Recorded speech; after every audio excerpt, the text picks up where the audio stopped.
to you live from a dimension run side by side with our Spider brothers and sisters. Together, in harmony, we teach them the fine sport of baseball, and they teach us the fine art of web weaving. It's a wonderful place to live, and it's a wonderful interdimensional RSS, the unofficial Rick and Morty podcast. Hello, everybody. I'm Travis. Hey, everybody. This is Brandon. And welcome to the show. Welcome to the show that we always do first try, first take every time. We never try a second time. Nope. That intro is always practiced, well rehearsed, multiple times before running. Yeah. Welcome to the show. This is Interdimensional RSS, where we talk about Rick and Morty when nobody else is, deep into the off season, awaiting season 4 with everyone else. So we're gonna continue to roll through season 2 episodes. If you would like to talk back at us about season 2, Rick and Morty news, anything. Maybe you don't like my haircut, whatever it is. Hit us up on Twitter at Rick and Morty Pod, over on Reddit, rickandmortypodcast.reddit.com. I threw an extra link in there. Oh, you threw in the actual official rickandmorty.reddit.com. I did. Explain yourself. I went ahead and threw that in there because since we do the official discussion posts for Reddit, figure, hey, if you're interested, if you're listening to this podcast, you don't know about the Rick and Morty subreddit, the official one, I mean, as official as this podcast can get, head over rickandmorty.reddit.com. We have the pinned post up there. So yeah, get after them pins, yo. Instagram. Rick and Morty Podcast on Instagram. More new links, Brandon. Once again, explain yourself. Did we not talk about this last time? Maybe I don't know. Maybe we did. I thought you did it since the last episode. We have our own Instagram now. Yeah. We have our own Instagram now. Head over there. Head over to Instagram. We had been doing the no context Rick and Morty posts every day on our apathetic underscore enthusiasm Instagram. But we are figured, hey, we should have our own Instagram for the podcast. So if you don't like Twitter, you don't like Facebook, but you like integrated things with Facebook, well, check out Instagram, Rick and Morty Podcast. We're doing the same thing That's there. Where all the hip kids are, Brandon, over on the Instas, making their stories, doing their things. For all you old people, head over to facebook.com/Rick and Morty Podcast, or send us an email at rickandmortypodcast@gmail.com. We got some great emails this week, which we'll talk about a little bit later. And then if you want to, support this show in a monetary fashion, make sure you head over to patreon.com/Rick and Morty Pod, where you can sign up, spend some cash, and support this show directly. We appreciate everyone that takes the time to do that, especially the people on our Discord. Yeah. And if you're really old, we just set up a live journal page. no, not joking. Lots of animated GIFs. No, none of that. None of those things. We did start a BBS news group. We gotta get what is it, ICQ? Ooh, yeah. Really take Netscape. it back. We're getting old school. You can get there using Netscape Navigator. All right. This is the show where we talk about Rick and Morty. So let's get right into it and some semi-pertinent news. Semi-pertinent news coming to you in your ears or out of your speakers. But either way, it's coming to you with semi-pertinent news. Awesome. All right. So this week, if you listen to Apathetic Enthusiasm, first off, thank you for doing that. We talked an awful lot about Fallout 76, which is releasing this week on the 14th of November. And in order to promote the new game that was which had just completed its beta, the good folks at Bethesda thought it would be just grand to have Justin Roiland, voice of Rick and Morty, on a live stream, along with Ninja, who is a professional streamer, and Logic, who is a professional rapper and has also appeared on an episode or two, at least one episode of Rick and Morty. At least one with those Vindicator folks. And when I say Justin Roiland was on the stream, that's what I expected. But no, it was Rick and Morty on the stream. Legitimately. And we watched it. We both. Is that would you say that's legitimately? I mean, because they're not real. They're not. They're not real people, and we realize that. Let's set the record straight. We do. Rick realize and Morty are real people, and they were on the stream that night. Yeah. So I mean, we were both planning to watch it. We watched it at the same time. We watched it live. We dropped into a live chat room on our Discord so that we could talk about the stream while they streamed and get like real meta about it. Yeah.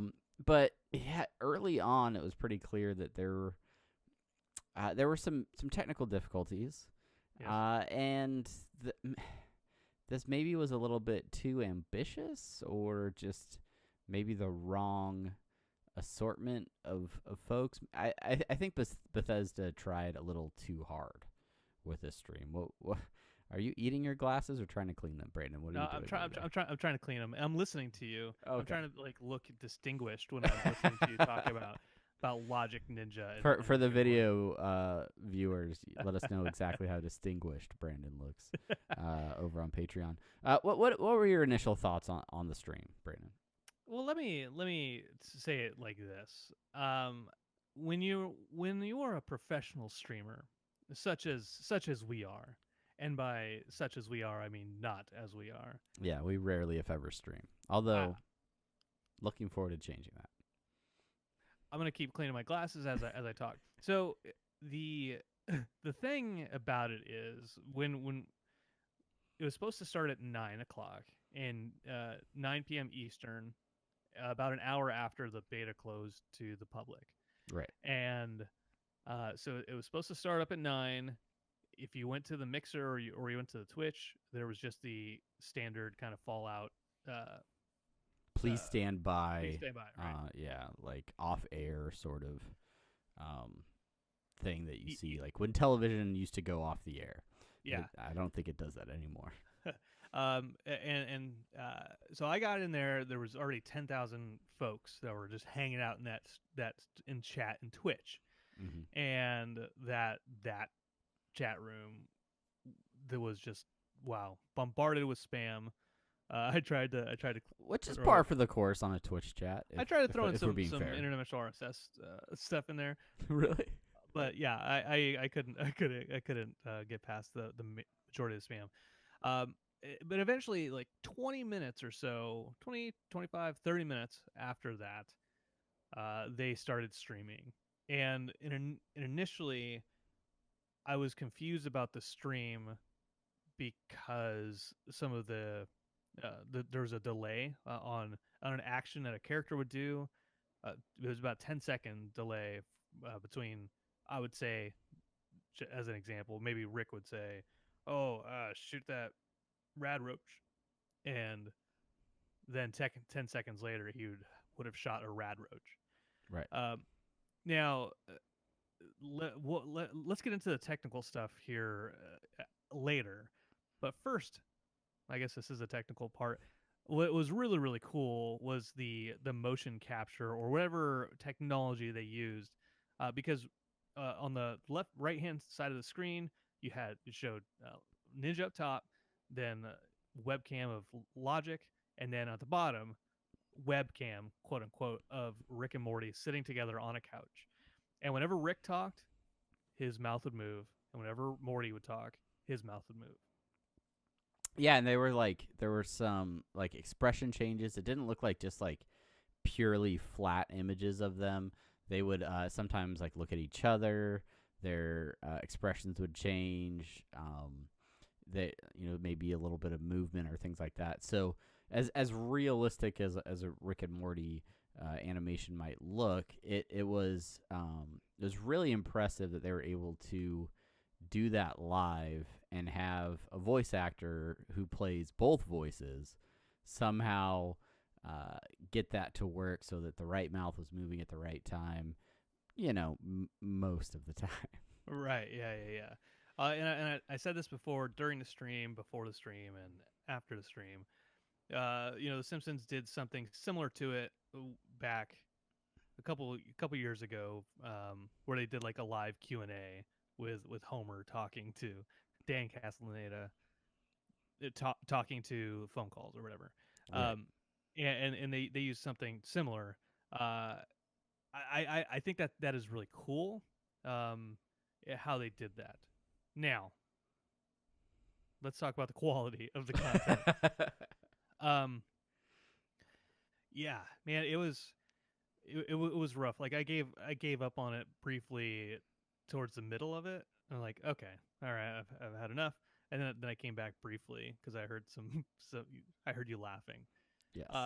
But the thing about it, like if you're co-streaming with somebody, if you're playing a game with anybody really, there is a certain amount of chemistry that I think that you need to have with the people that you're interacting with. Yeah, that's fair, I think. Because when it boils down to it, especially when you're streaming, you don't have to play the game well necessarily, but you have to be entertaining, and you have to be doing something for the audience. You're doing something for an audience, and Logic was not doing anything for the audience. Yeah, he was there. He existed. Mm-hmm. Ninja, he's renowned Fortnite player. His issue was he knows how to play the game, both Twitch and games in general. Mm-hmm. But he's the guy who doesn't cuss, and probably is not the best match for Roiland's type of raw, uncensored Roiland. Improvisational sensitivities. So and then for traditional Rick and Morty fans, they're used to Rick and Morty, and Rick and Morty are polished and written and reviewed and have Dan Harmon influences and are not simply the raw versions of Justin Roiland that you might find from, say, a Grandma's Virginity podcast or Justin Roiland's RC car interviews that were featured by Adult Swim when they're interviewing different cast and crew from the show. So Roiland can be a little out there at times and a little unconventional, and he felt like a lot of the time I think he had to keep the conversation going, keep things interesting, because he could maybe pick up a little bit that the vibe in the stream was a little off. So yeah, like there's a great Kotaku article that highlights a lot of the issues, and has some great clips in it as well from the stream. And you talk about how like you left and then came back because I was laughing, but frankly, like that side of Justin Roiland, like when he just kind of does whatever and doesn't care, it doesn't really matter what he's saying. Sometimes it just cracks me up. Or just like having Morty really excited about something happening in Fallout, just I don't know, tickles a part of my heart somewhere. So I'll say this. I think that as the stream went on, and Roiland maybe realized that he wasn't getting a lot of reaction, maybe like loosened up a little bit and just let himself say things. Right. Yeah. I did laugh. If anybody's out there familiar with Fallout, there was a joke towards the beginning talking about rad points and just and gaining as many rad points as you can for radiation. And talking about, oh yeah, that's how you fix radiation in the real world. That's accurate. And also Morty's love of Ferris wheels. That is also canon. That's canon now. It's canon, guys. Honestly, we'll take just about any Rick and Morty content we can get in this off season, and especially when it fuels a semi-pertinent news segment. But I think it was overall a swing and a miss from Bethesda. It was an opportunity to try and I'm gonna use the word penetrate, which maybe it's not the best excuse to use it. But get into those other markets. Get into the young adult teen market that's crazy about Rick and Morty. Okay, we'll grab those fans. We'll grab all the Fortnite fans that follow Ninja, who's playing the currently most popular game for multiplayer right now. And then Logic's here. So cool. Maybe rap fans will check it out too. He did music. He did music. So I don't know. It was a swing and a miss for me. Yeah, I mean, I agree for the most part. Here's really what my problem comes down to. We talked about it when it was first announced. Rick and Morty Fallout live stream. My initial reaction was, this is kind of weird cross promotional marketing. Yeah. It doesn't make sense. And nothing that I saw persuaded me that to feel differently. And that day I was at Best Buy and I posted it on the Rick and Morty podcast Instagram, a picture of Skull Candy little earbud Rick and Morty earphones. Were they Skull Candy brand? I don't even think they were. I think they were like Oh, yeah, you're right. Or like there's some like just generic like brand.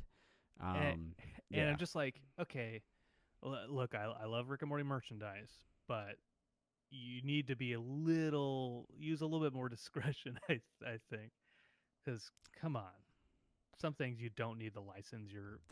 They're casting a wide net with the licensing, and just I mean, good for them, but also I don't know. I've definitely decided I don't need all the Rick and Morty things because there are just too many nonsense Rick and Morty things. Oh yeah. Before we move on to the last section of semi-pertinent news, there are also thank you, Leakler in Discord, a bunch of new Funko Pops coming out, including Tiny Rick, Unity.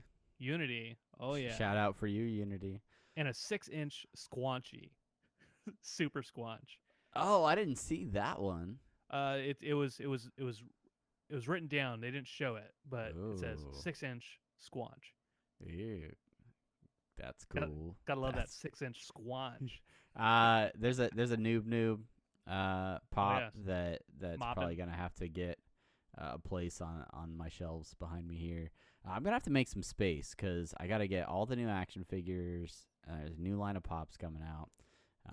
And let's face it, Christmas is right around the corner, folks. So, so head over to your local GameStop or Hot Topic, whatever it is, and load up on all your merch.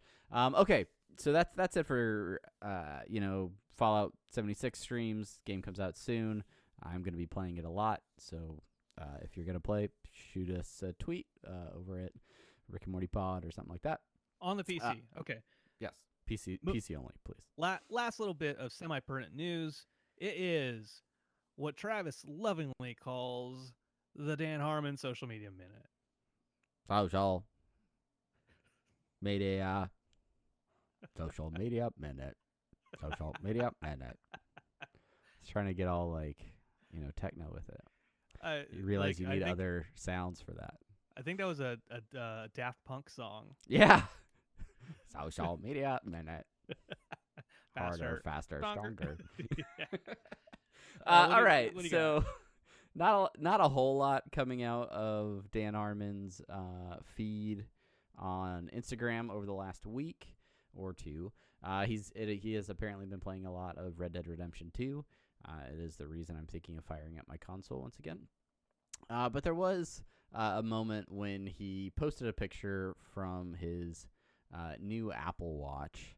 And if you are not familiar with the Apple Watch, there's an exercise feature where it will try to guess if you're working out and maybe encourage you to start a workout on the watch so you can get your little workout credits. So the picture is of his Apple Watch, and it says, "Hey, it looks like you're working out. Record an outdoor walk, or maybe record an indoor walk." And the caption from Dan says, "Hi, it's me. The combination of your pulse and wrist movement. Are we at the gym or are we drinking in New York?" And I'm assuming that he was drinking in New York, especially because they were out there for a Harmontown episode. So yeah, that was the cream of the crop in this week's Dan Harmon Social Media Minute. Yeah, thanks, man. Thanks. That's really good. Yeah, they're in Harmon. They're in New York. I see a bunch of Rob Schraub and pictures of Spencer and all of them out there. Yes. Okay. Well, that's it. That's as pertinent as it gets this week, which means it is now time for the main thing. It is time. Oh, let me get a little whistle. It is time. It is time for the main thing. Oot, oot, oot,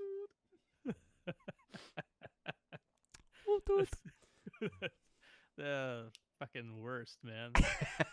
All right. We are still rolling our way through season 2. This time with episode 206. I didn't update. Is it 206? 207? 206. 206 is correct. The Rex must be crazy. Oh. Yeah, written by Dan Guterman, directed by Dominic Polcino. Polcino. Ooh, I should probably check that out. Polcino. But originally aired August 30th, 2015. Yeah, what's the old synopsis on this one, Brandon? I want to say this. I want to throw this out there real quick. Dan Guterman follows me on Twitter because a while back, on my personal Twitter, a while back he posted an image and he's like, "Can somebody put my face on this?" And then I put his face on something, and he's like, "Okay, cool, I'll follow you now." That's the whole story. And so now you retweet all of these podcast tweets from your personal account, right, Brandon? Right, Brandon. Okay, I automate it certainly. Oh, good, awesome. Episode synopsis from IMDb only. Rick don't forget to check the oil in this one, bruh. Gotta fix that car in this one, bruh. Yep. And that's what we got. The Ricks Must Be Crazy, the episode where I would arguably say Rick's spaceship is the main character. Oh yeah. Oh. Yeah, we jumped right into that. That's not even the first bullet on our discussion. Oh, point. Yeah, I forgot that it was even a bullet in our discussion. But yeah, so it opens up. They are leaving a movie theater in an alternate timeline where Ball Fondlers has been turned into a movie series and not just an interdimensional cable series. That's right. There are some really Easter eggy movie posters on this. Did you happen to catch any particular ones, Brandon? I'm glad you brought that up. Yeah, I noticed a few. One was the Flaps movie. Yes. Where it's just if you haven't before, on the like whenever you go to a real movie theater, they have all the movie posters that are on the wall. So in the background, you can see these things on the side of the movie theater. So Flaps, the movie, where there's just a bunch of flaps. Like it looks like a guy's shirt that's off, and they're just like the fat rolls. I feel like that's like a Terry Flaps like prequel or something. Yeah. Suck on my Terry fold flaps. There was a Full House one. I think. Oh yeah. I think there's a Full House movie. I'm pretty sure there's a Three Brothers one. I didn't see not just two brothers, Three Brothers. But my favorite poster of them all is such a throwback. And if you're not young at heart like Travis and I, you might not know the movie House Party, and you might not know that in this world House Party 8 is a thing. So Kid and Play and House Party 8. That's right. Keeping it going. Yeah, so some other unique things about this dimension that they're in. They have the best ice cream. They're gigantic telepathic spiders. And there was one other fact that I think I've forgotten. But anyway, they decided to go get some of that delicious ice cream and start up the old spaceship, and the engine won't turn. So they have to go check the battery. Not the what did Morty call it? The quantum carburetor. Yeah, you can't just take a sci-fi word and put it in front of a car part. It's the what is it? Microverse battery. That's the problem. Yeah. So it obviously takes them on an adventure through time and basically like an Ant-Man episode. And we meet Stephen Colbert. He's another alien, and then I think Alan Adventures Tudyk Abound. is also in Yeah. this episode. Yeah. Yeah, and Nathan Fielder, yeah, from Nathan for You, which Yeah. no more of that show.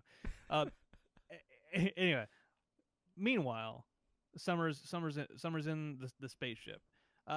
So let's start with the actual discussion questions here that we wrote down. So they're visiting an alternate version of Earth, right, where there are giant telepathic spiders.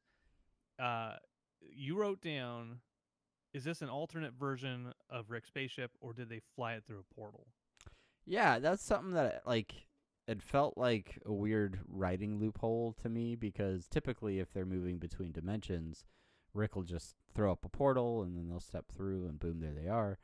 But having the spaceship with them, I don't think you can cross dimensions in the spaceship typically. I mean, they've done it. They've definitely done it in what is the episode with Fart? Goodbye Moon Man. Yeah, they obviously they go to the Jerry Burry, right? Right. Yeah. And they in order when they kill K. Michael, and then they have to kind of get out of there. Rick uses portals to flood the area and all that stuff. So, I mean, it's not like the spaceship couldn't go through a portal. So did you basically just answer your own question because we talked about that one episode? Yeah, I just I mean, I guess they could. It just doesn't seem like, I don't know. There's these last couple episodes. There's been some weird things going on with how Rick and Morty get around, where they're like, "Hey, let's jump in the spaceship, and then fly out of the garage, and then all right, now we're in a portal."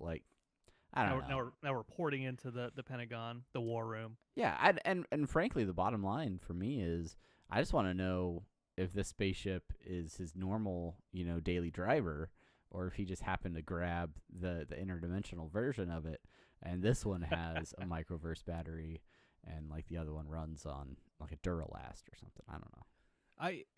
Here's a question. Since this episode is so strongly about the car, about his spaceship, I wonder how long he's had it.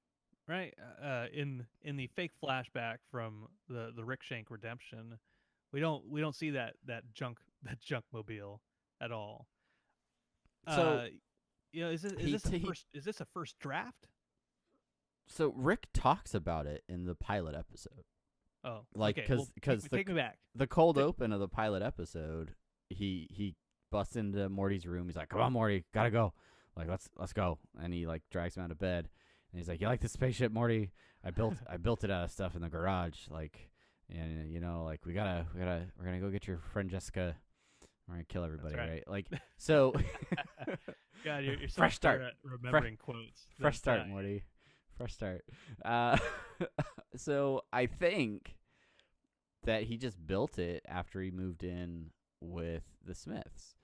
But maybe he's had it a little bit longer. Or my thought is that he probably has executed some of the mechanics or the things under the hood in other experiments.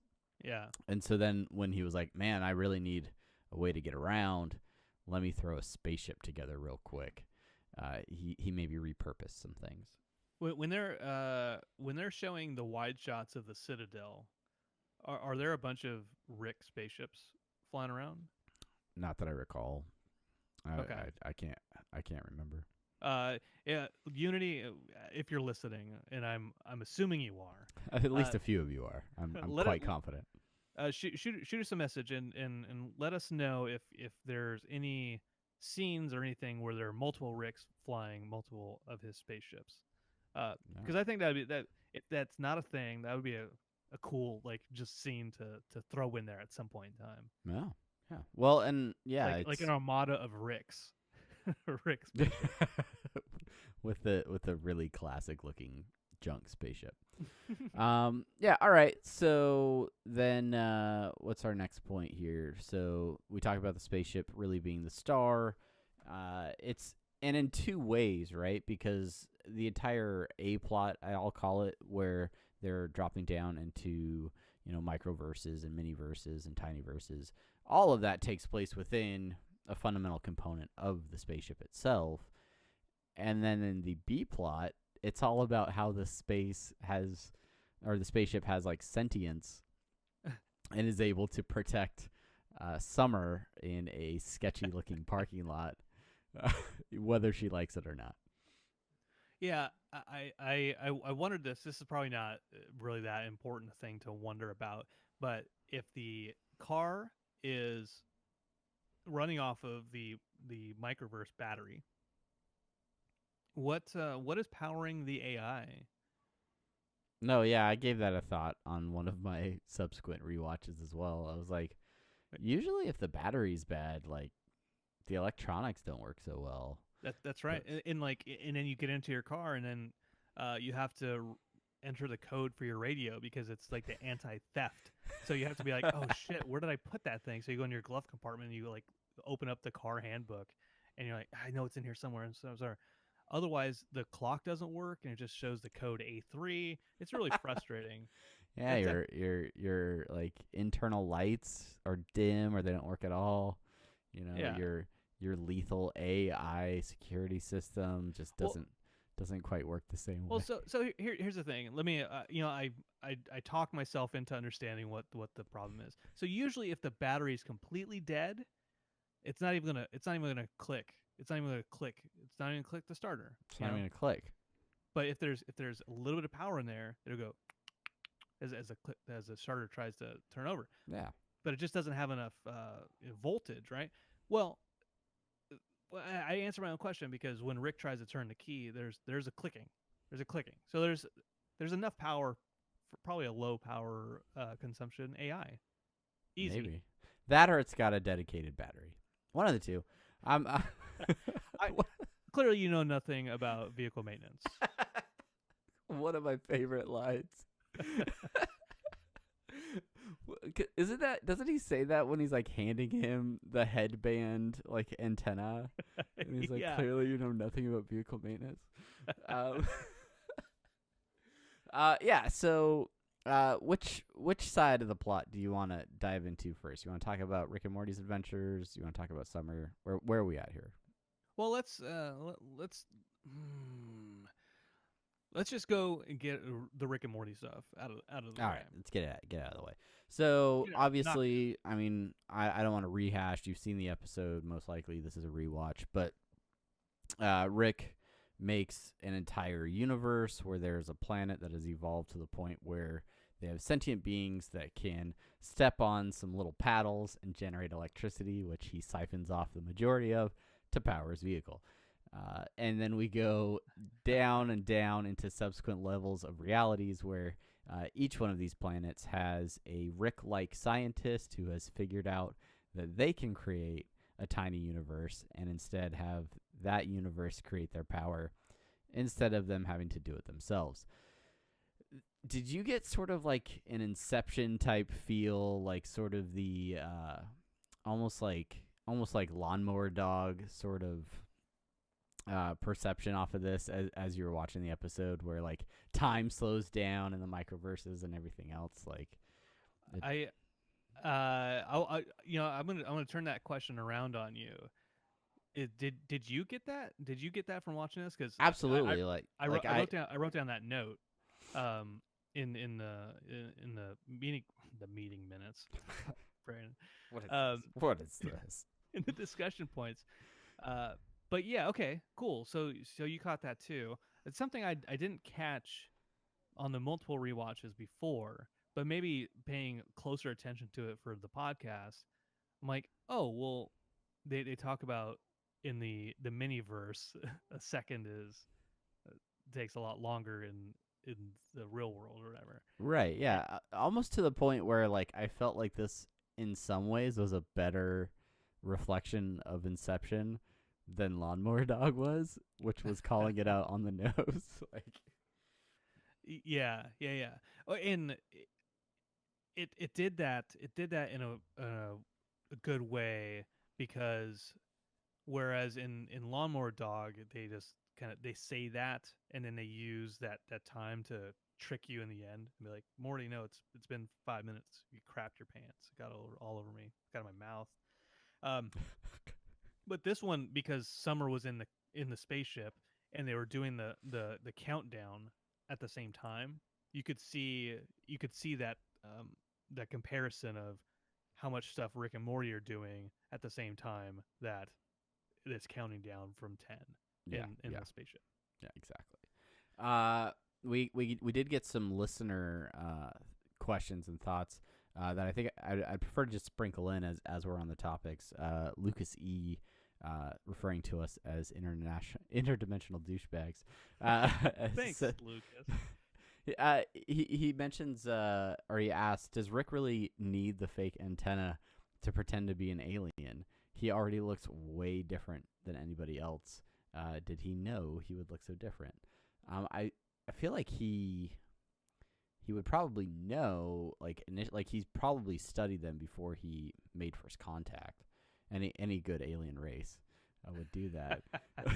And I think it was just him like, well, let me just look like an alien. What do aliens look like? They got antennas.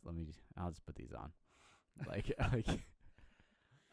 It may be a situation similar to what my wife did very like about 14 years ago. She went to work at a temp agency in Arkansas, and she's born in Tulsa, but she was raised in California, so she has a California accent.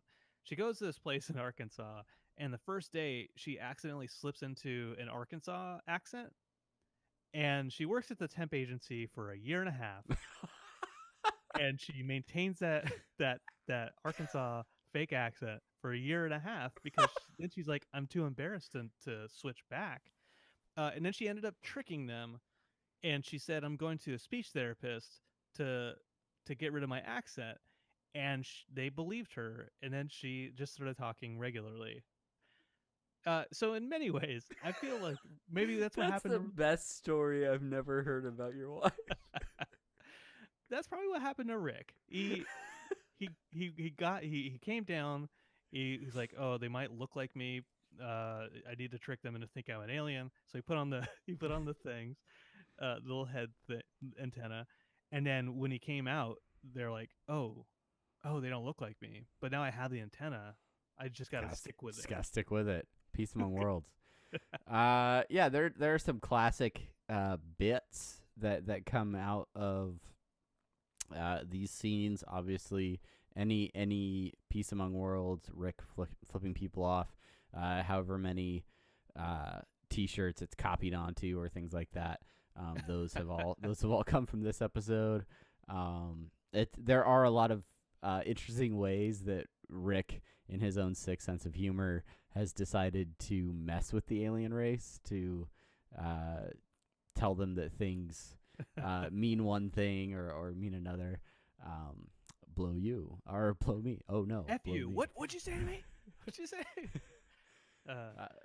Yeah. So, but eventually they find the top scientist, voiced by Stephen Colbert, and what is it, Zip Zanthorpe or something like that? Zeep Zanthorpe.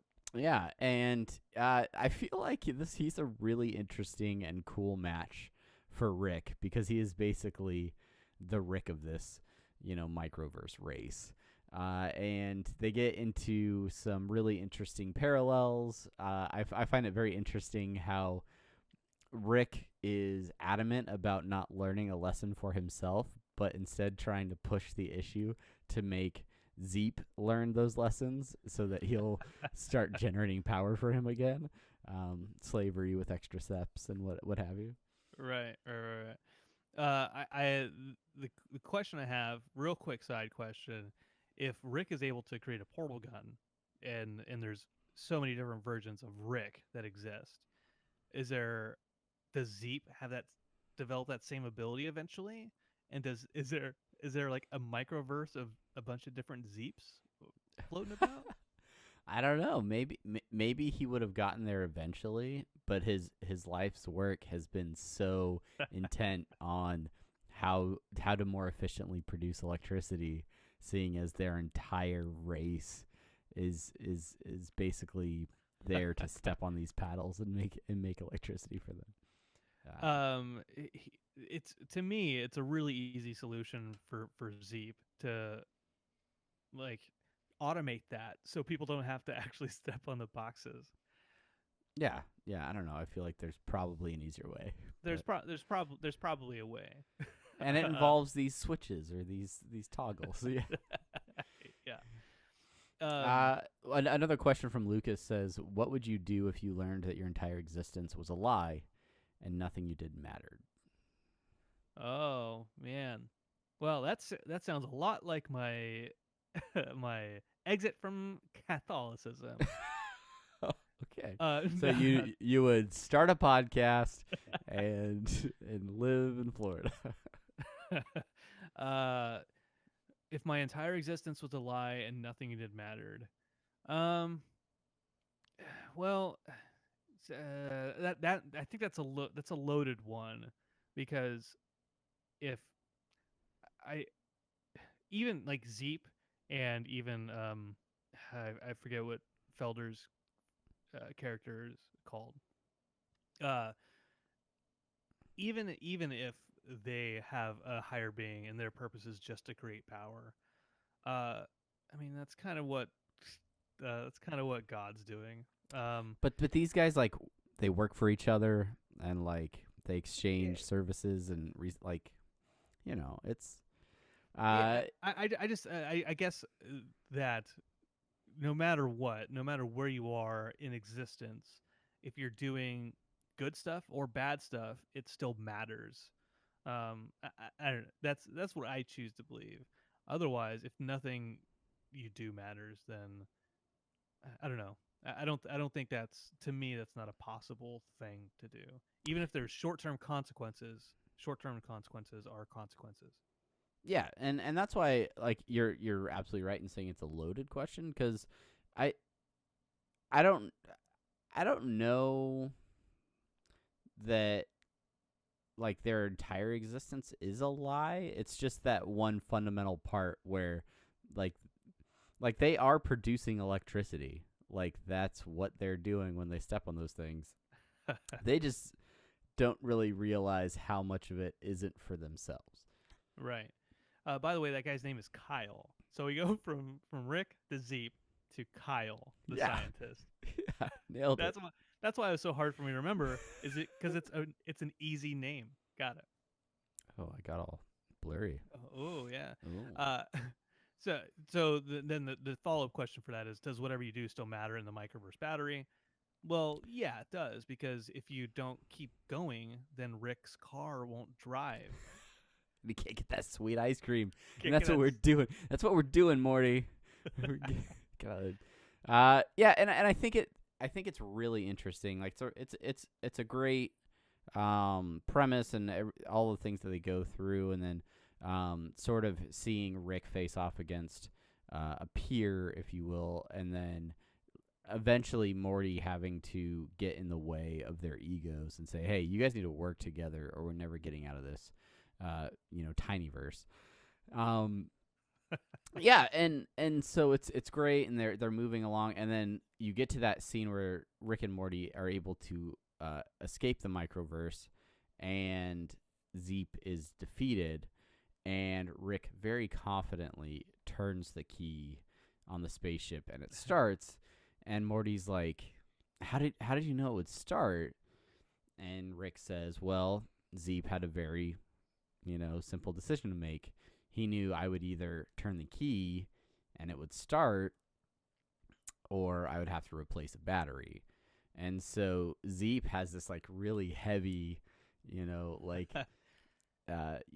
existential realization that, yeah, while he's not happy with why they exist or what their existence is serving.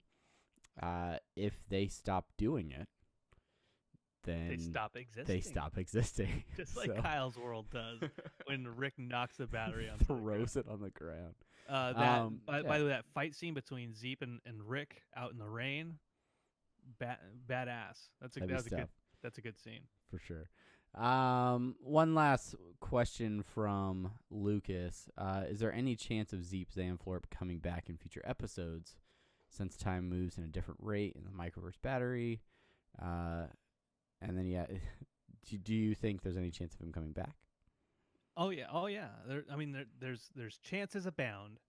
There's so many chances for all these recurring characters to come back. Yeah. Even if his entire lifespan is eclipsed before they get to the ice cream shop. Yeah. there's a chance. Maybe he breaks out and we just don't see it and it's off camera and he comes back and I'm pretty sure he shows up in the Blood Dome Battle League, if I'm not mistaken. All right.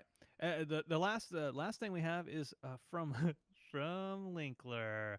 We're using your Discord name now, man.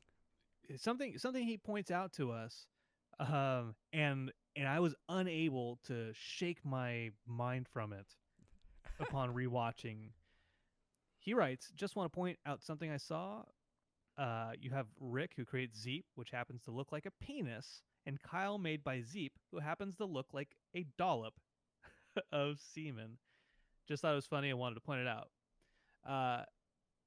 I was unable to shake the image of all those penises. It's one of those can't unsee moments, right? It really is. It really is. I'm like, of course they're dickheads, man." And then in the miniverse, it's true. They're all little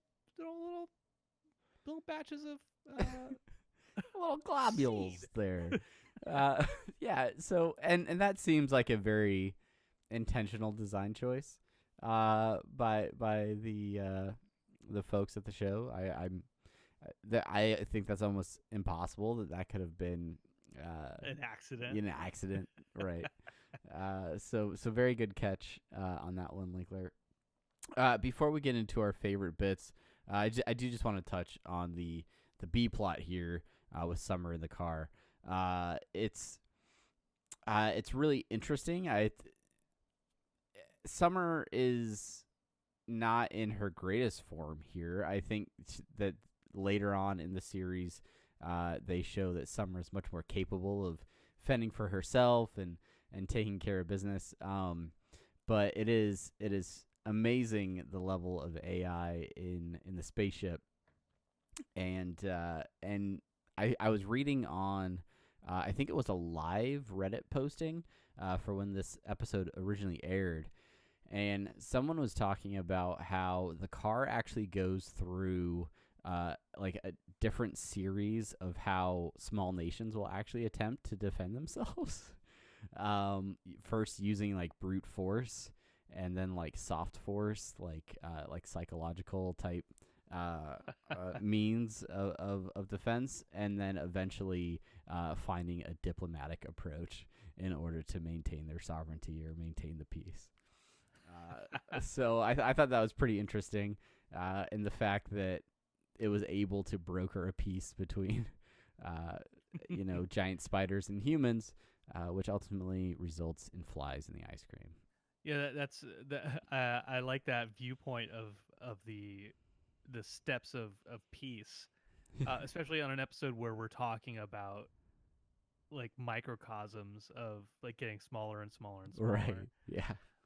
All right. So, favorite bits.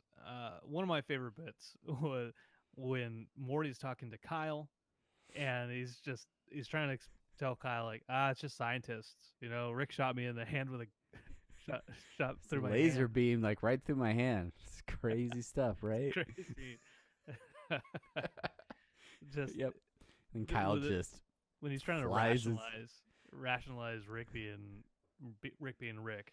And it's interesting. He just thinks of he's like convincing himself that it's all just fun and games, all Yep. silly fun and games. Yep. One of my favorite bits is the guy that comes up and asks Summer for help. That originally gets chopped into laser bits.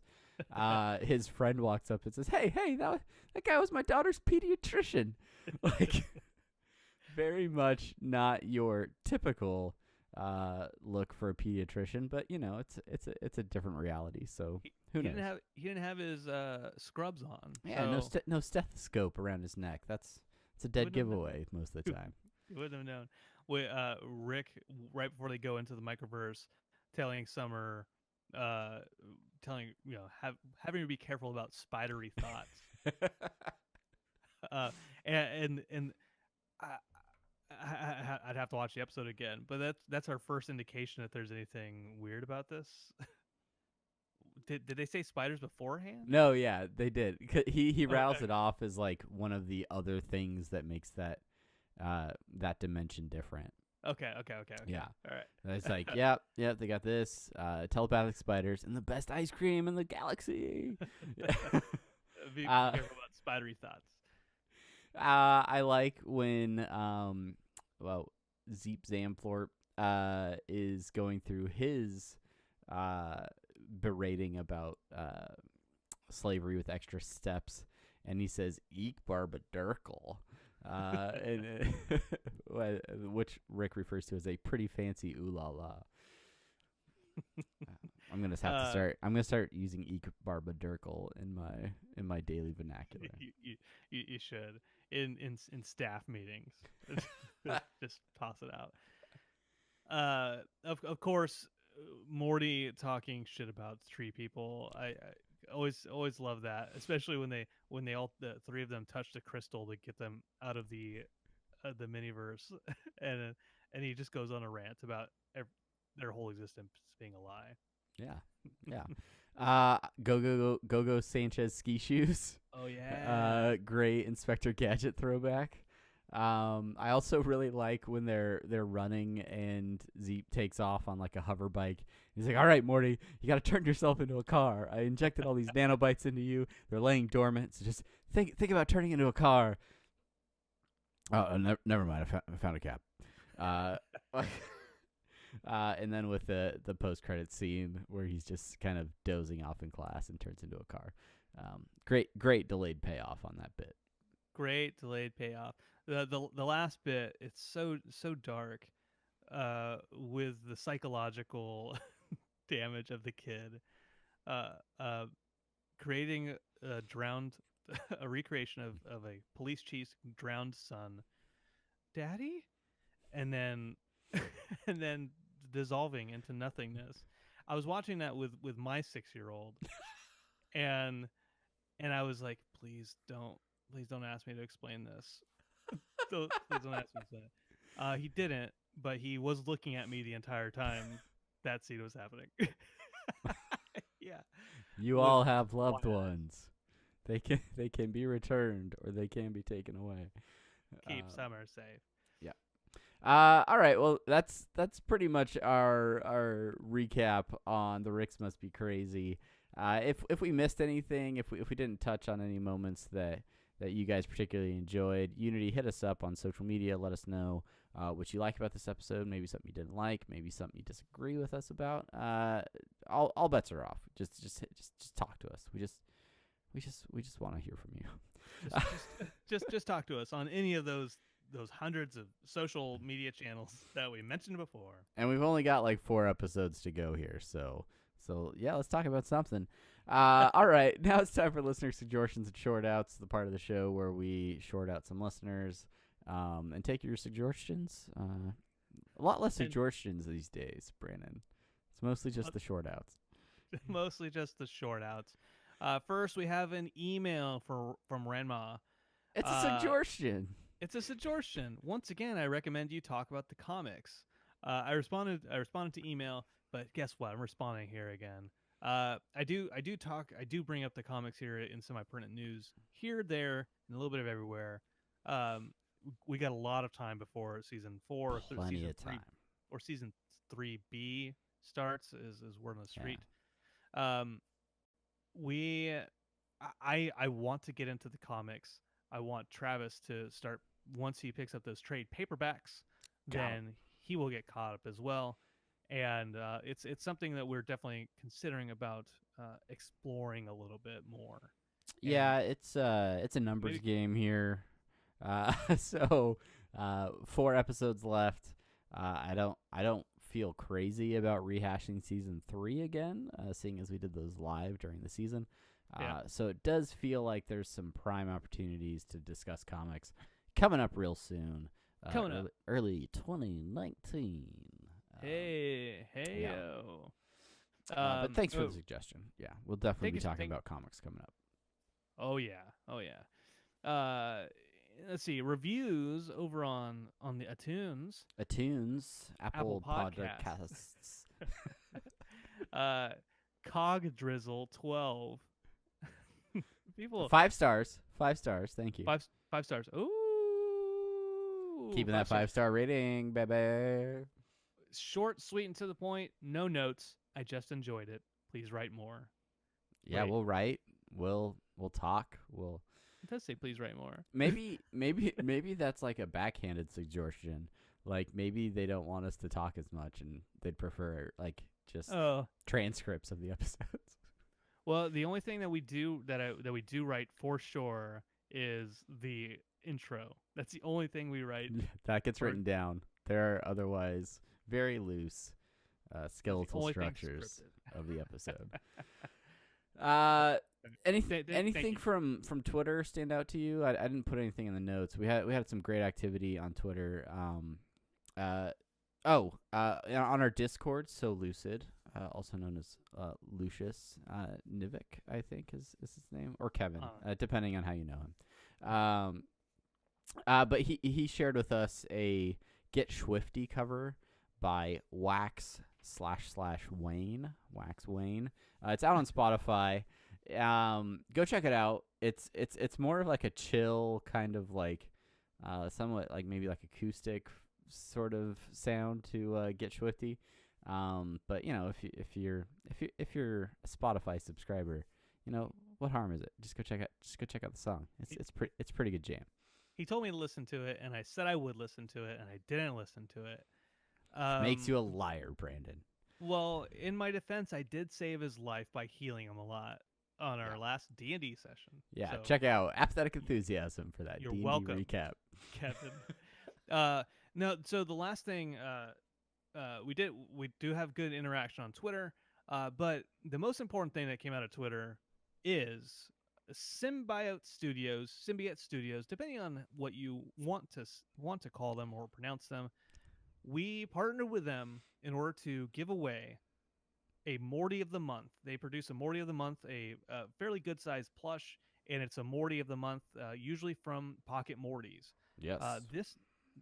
We partnered with them to do a giveaway to shoot one of these out to a winning fan, and we did that. We did that on Twitter. And guess what? Now's the time to announce it. Whether he's listening to this episode or not isn't the point, but the winner of November's Morty of the Month, Samurai Morty, goes to @JBiss, JBISS. He is the winner of Symbiote Studios Morty of the Month. Meow, meow, meow, meow. Congratulations. Meow. My man.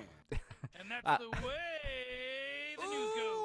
Show Wow. me what you got. Just all the drops. Wow. We should spread those out a little bit more in the episode. That thank you from this episode, The Rex Might Be Crazy, when he gets his ice cream. He does that too when he's getting butter, right? Maybe. Doesn't he? Maybe he does. It does it more than once, I think, or maybe he doesn't. I don't know. You let us know, and when you do let us know, we will happily. Thank you. All right. Yeah, so if you want to win the next monthly Morty, it will not be up after this episode, but next month when they let us know what the Morty is. Make sure you're following us over on Twitter and look for the pin tweet featuring the giveaway. Just go follow us over there, retweet the tweet, and you will be eligible to win. So make sure that That's you're right. following us over there. and tell your friends so they can be in direct competition with you to win the plush. And if we don't do it on Twitter, well, we might do it on Instagram as well. So Oh just yeah, because that's a thing now that we have. that's right, Rick and Morty podcast. Also, this is the last little bit. I should have said this at the top of the show. We have a new website for just the show. It's www.rickandmortypod.com. You can go there. It is dedicated to the show, and it is I put a lot of hard work over a weekend. Yeah, So- yeah, it's great. So if you really would prefer not to acknowledge that we do other podcasts and you only want to focus on this one, head over to rickandmortypod.com. Yeah, it's a great way to get all the episodes, or if you're trying to share the show with some friends of yours, and they're like, I don't use iTunes, I don't like podcatchers.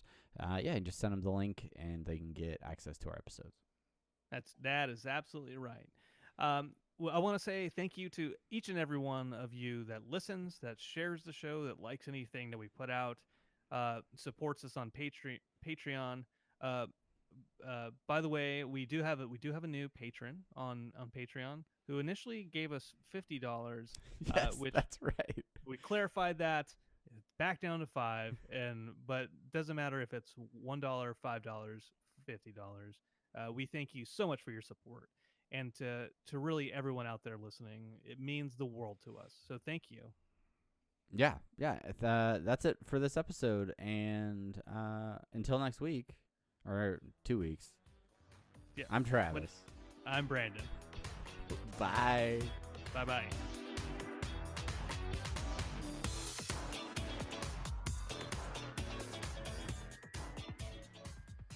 Now we're out. Bye, patrons. Bye. Thanks for watching. Say Bye. goodbye, Brandon. Bye. Thanks for watching.